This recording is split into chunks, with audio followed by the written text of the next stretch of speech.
celebrating the rich diversity of traditions among us. As we search for justice, meaning, and purpose, may we remember that justice, meaning, and purpose live first in deeply listening to one another. I have a news item to present at this point. The end of the film brought up the fact that Kamonte Carter's request for clemency was denied. Since that time, however, a Pierce County Superior Court judge has resentenced him to effectively time served, and he is now free after 25 years behind bars. This resentencing, however, is currently being appealed. There is more information about this process in a Seattle Times article. I'd also like to thank Dr. Gilda Shepard for joining us this afternoon on Zoom. Dr. Shepard, we appreciate your time and your willingness to engage with us. Is there anything that you would like to share before we start the discussion? First of all, I'd like to turn on my video, but I'm in South Africa and they have something called load.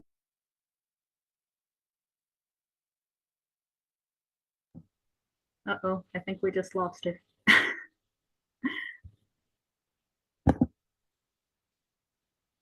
And she's coming back. Patience.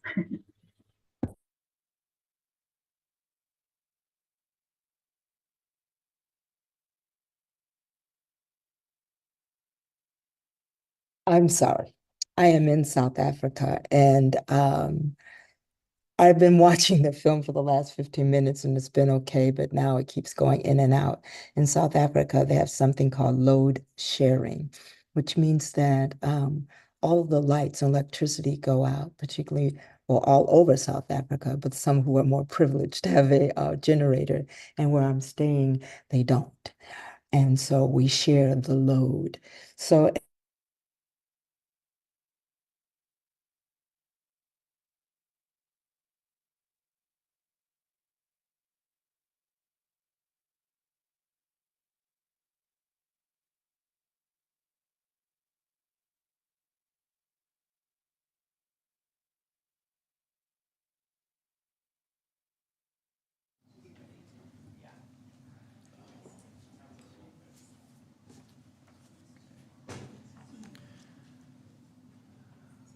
Next, I'm going to be reading from the questions from that printed out insert. If anyone would like to contribute, please raise your hand and someone will bring a mic to you. First, in what ways did the film showcase the importance of personal stories? How did the story of Kamonte Carter impact you?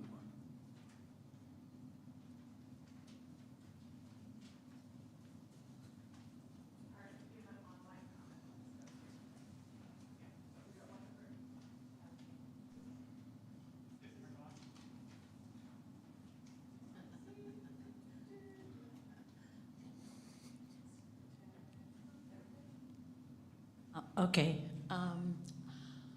I read about Kamonte Carter in the Seattle Times before I knew much about this film. And so I came to hear more details. And it's certainly a very powerful story, and many of the other people who participated in the film had stories to share as well. And obviously it shows, to me, it shows a great deal of the power of personal stories. And yeah, I from the article, my impression is that the current appeal against his being released may be questioning the legislation that allowed him to be released. At least that's my hope, rather than his individual case.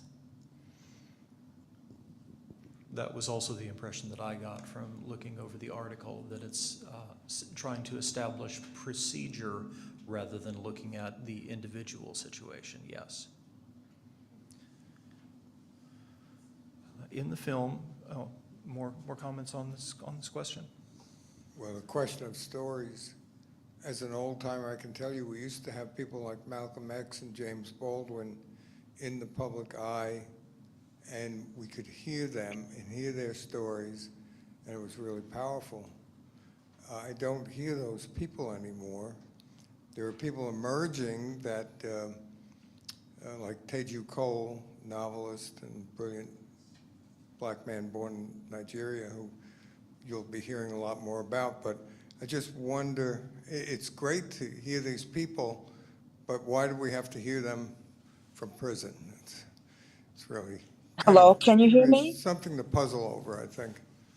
Takes us- Hello? I can, Gilda. We'll get you in 1 Transition. second.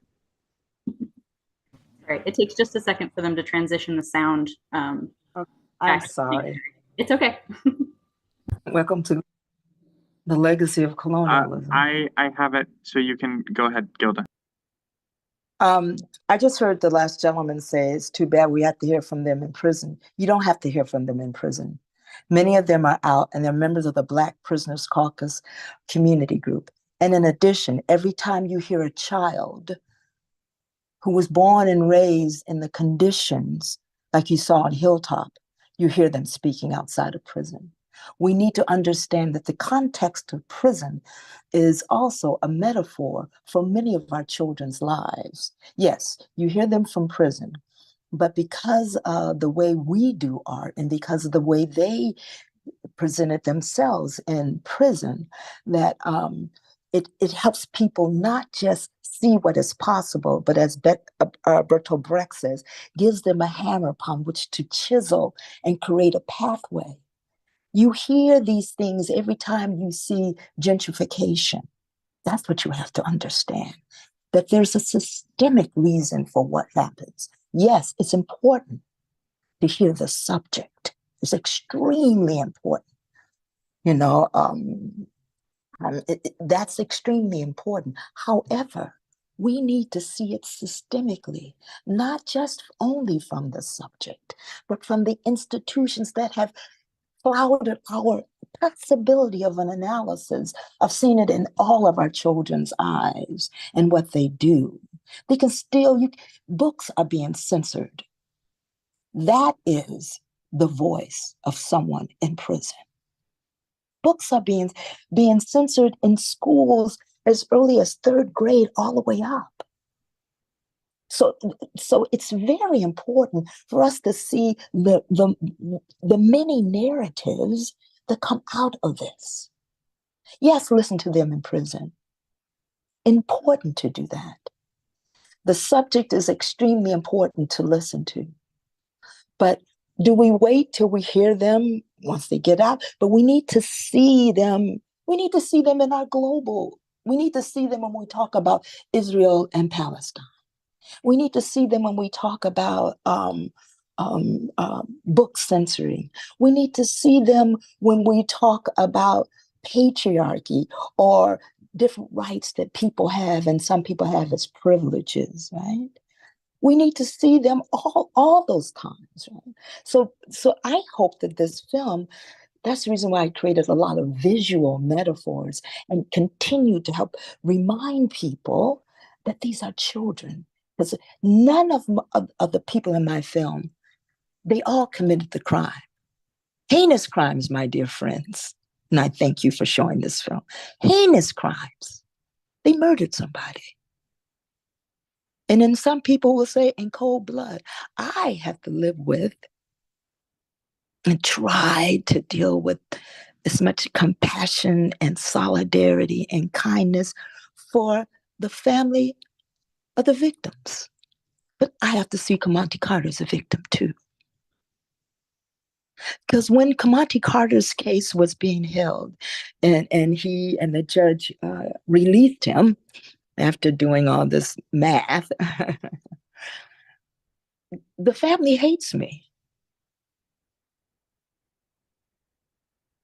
And that's the reason why I started the film with a victim of Kamanti's crime. I don't want you to see this as Kamanti. Kamanti is the spine of the film. He's not the star.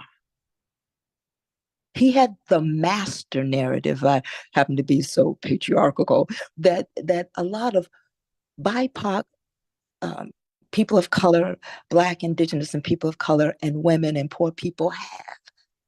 He is a fine example of that. I hate to use the word fine, right? But the problem is that oftentimes, as perhaps you were indicating, we don't hear from them until they're in prison. My thing is that open our hearing before it happens. Find out what's going on in school. Is violence a public health issue? It is. Is drug addiction a public health issue? It is. Is literacy a public health issue? It is. Why, when you give someone a zip code, you can say the possibilities of how long that they're going to live and how they're going to thrive while they live. There's casualties, right? So we have to step in our brave space and listen to people before this happens. And also, I think it's important to volunteer in prisons so that you can hear from the subject. Like Mary Flowers says, she says, it's not like the person under the bridge doesn't know the answer to their problems. Right? I understand the point of why do we have to hear once they go in prison. I get you. I totally hear you. I'm going to tell you, I'm going to be really open. I didn't understand it until I went to prison. The proximity to the subject helps you to open up that narrative and see that narrative. And so many of us, so many of our children under our roofs and those who are not under our roof. So I think we need to vote locally. That's hearing them outside of prison. There are 5 bills that the Multi-Faith Coalition for Restorative Justice are promoting, and we use the film to garner up inquiry for that. One of them is the bill that is about aggravated murder in the first degree. And what happens is Kamonte Carter was sentenced to, if Kamonte Carter had gotten out of the car, as you can hear from the film, and shot ridiculously like he did, he would have gotten out in 25 years. But because he shot from the car, and that's racism. Who close your eyes and think about who does drive-bys? They're usually Black or people of color or poor people. Right? So we need to see this voice, not just these people, but this voice, these issues everywhere. And so we had an advocacy day, because I created this film not just to free Kamonte, but to free our minds, liberate our minds, and so that we can have some kind of proximity to the problem, that we can look at the narrative and try to change the narrative that perpetuates the problem, that it would inspire hope, not slow fade in the gore. And it would do something that made us extremely uncomfortable every time that something happens, because I'm in the community and I run across someone who's a relative of Corey. They can't get, they're not at the point of their grieving to understand that forgiveness, and this is a religious institution I'm talking to, right? That forgiveness is extremely important, and soothing your grief, and working on your grief. I'm here in South Africa, and they had a South African Freedom Charter when dismantling of apartheid, and it said, we reserve the right to forgive but never forget. We don't need to forget, but when we remember, do we see one person or do we see several people, including that person? There's Mary Church Terrell of the Black Women's Club movement said, when and where I enter, so do a multitude of people. We have to see the multiple. We have to see that what happened to Kamonte Carter have a non-negotiable pathway to joining the gang. What non-negotiable pathways do your children and even you have to doing things that I dare say are evil, that are harmful, to help you not look at compassion and step into your brave place and have self-compassion, but practice that on the outside. So what can you do now? I think that you need to and I can send it right our legislators and yes, in support of Kamanti Carter, but understand that there's more than Kamanti Carter that's going to be affected by this bill 1396 concerning sentences for aggravated first-degree murder committed prior to reaching 21 years of age.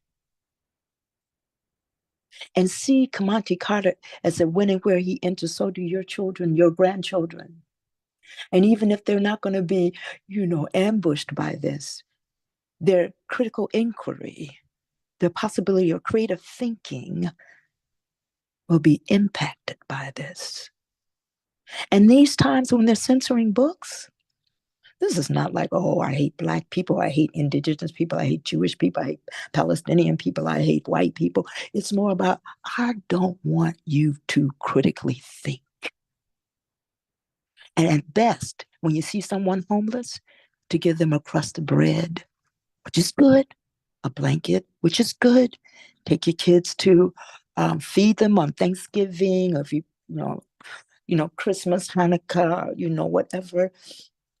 That's good. I'm not saying don't do that, but talk to them about the systemic reasons why they are there. I think that oftentimes this world doesn't want us to critically think.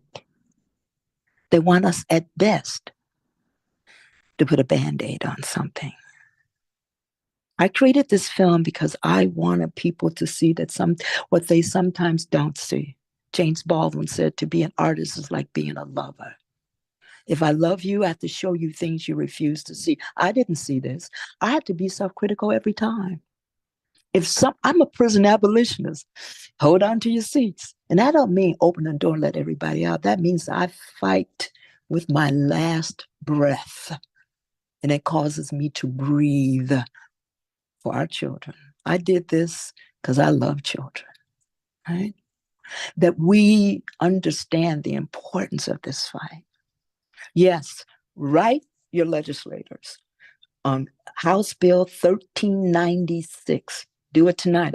Don't even worry about the grammar or incomplete sentences. Well, it'd be nice if it was, right? But even as a church community, we have to be active. Oftentimes we vote for in national elections and not in local. We're also looking at juvenile points, that when someone was a juvenile and committed a crime, and it's a whole math thing. They don't look at the human being. They don't look at circumstances. So, this is old saying that there was these two men, I don't know why it's always men, who were in a boat and they were sailing down the river. This is only a parable. This is only a metaphor. I'm a filmmaker, so I go crazy a little bit. And they saw these babies drowning. This is not true. And one jumped out of the boat to save the children. The other one was sailing away. He said, "Where are you going?" He said, "I'm going to stop the person throwing the kids in the water." We need to do both. Right? And look at us as those children. See our liberation tied to them. So what can you do now is write your legislators about Bill 1396 about aggravated murder, which is trying to send Kamanti back to prison. But not only Kamanti, my dear friends. He's a fine example, okay? And you can bring his name in, but there's several other people. Someone told me it's 10. 10 sounds like 10,000 to me, because when one person goes to prison, do you know what that happens to the family? There's another woman who they talk about with Kamanti. When a man goes to prison, who takes care of the kids? Usually a woman. When a woman goes to prison, it's usually the state who takes care of the kids. Prison is different for women. There'll be more women in this film if the women's prison let me in more.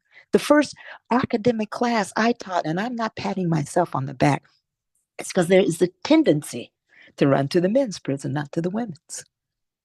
I don't know why that is. Maybe we need to critically think about that. And the juvenile points that if someone commits a crime when they're a kid and they serve the time at a juvenile facility, and then maybe they committed a crime when they were adult, they'll look at the time that they committed the crime, let's say it's 10 points, and they'll add it to what they did as an adult. And some people say, well, they keep doing the same thing. So what do? I want to expose the culture of punishment that all of us participate in at times. And this is not to beat you up at all. I know this because I go through this, right? So that's the one about sentencing review and points is House Bill 1383. No, excuse me, it's House Bill 2065. And then there's House Bill 1383. And that's people convicted of one or more crimes committed before their 18th birthday. And they do not, they give them a time to petition as an indeterminate sentence, not a determinate sentence. People didn't know there was no parole in Washington State. I was talking to a senator, a liberal senator, that I support and still support. And I told her there's no parole. I didn't know it either. I went to prison, started teaching. I taught sociology classes in prison for almost 20 years. That's the reason why it took me over 10 years to do this film, right? But it was a good thing. I thank God for it because I got in close proximity with the community, with their parents of all races and ethnicities. Chad, who wears swastikas. I went to see his grandmother. She said, "Oh, you're Black." That didn't blow my mind. You know what she said afterwards? Maybe my son is getting better now. Kamonte Carter went over to the white supremacist, of gangs, I guess, but associations in prison. They had to do that. And looked at a person's humanity. Right? So, and I'll send the 5 bills, that the Multi-Faith Coalition for Restorative Justice is asking people to pay attention to. And if you don't write a letter, it's important to increase consciousness with your friends. And I agree with you. Why do we have to hear from them while they're in prison? Yep. But if you want to talk to them, go to the when I was doing this film and there would be post-screening, Kamonte was in prison. I said, I can say some things, but it's one thing when the subject speaks. I asked Kamonte to call me. I would put my cell phone up to the mic and they would ask him questions from prison. People say, well, Gildy, he can't get out of prison. You can't do that. You can't do that. I don't try to get him in trouble now. Can't do that. But I had to make a way out of no way. And I'm sorry he's not here with you tonight. He's doing other work. I mean, some people get released from prison from solitary confinement. And where's the metaphor correlation of solitary confinement in our lives, in our segregated areas? Like I said, you can give somebody's zip code and find out how long that they possibly have a chance to live and thrive. To me, that's solitary confinement. Where are the metaphors for these actions of punishment? Think to yourself. Don't answer. Think to yourself. What if Kamonte Carter killed your son, your grandson? What would you do? What would you do? And why? And how could you get to the point where, we're in church. Well, how could you get to a point where you could look at things systemically and through a frame of compassion, radical love and compassion, and dare to think about why someone would do this. Kamati Carter joined the gang when he was 11 years old. Some people, they start the narrative with the mother and the father. Oh, something's wrong with the mother and the father. If something is wrong, and it's a public health issue too. Now, I'm not saying just go there and go back and go back. I say land where you're going to land and figure out what are the legislative bills, what are the systemic reasons that there are so many casualties, and why do they look similar? Why is it disproportionality? You know? I know I've been talking a lot, but I'm in a dark house now. And I'm sorry. I hope I didn't make you feel bad or anything, because I'm very grateful that you're showing this film and that you're having discussion, and no questions are incorrect. But I will respond to them in my passion. And sometimes, as a Black woman, you go like, oh, there they go. Because it's so close to you, I get it. So I hope I didn't rattle someone. I'm saying it out of radical compassion. I remember some people would say, you gotta be careful. God's gonna punish you. I say we obey the God we create. My God is not a punishing God. God is waiting to give us grace. Thank I you, think I Dr. talked too Shepherd. much. I'm sorry.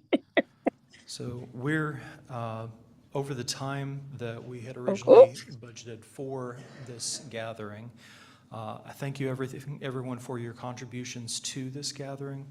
We will now extinguish the chalice, carrying its light in our hearts as we go forth into this world that we strive to make more just, loving, and healthy. Thank you.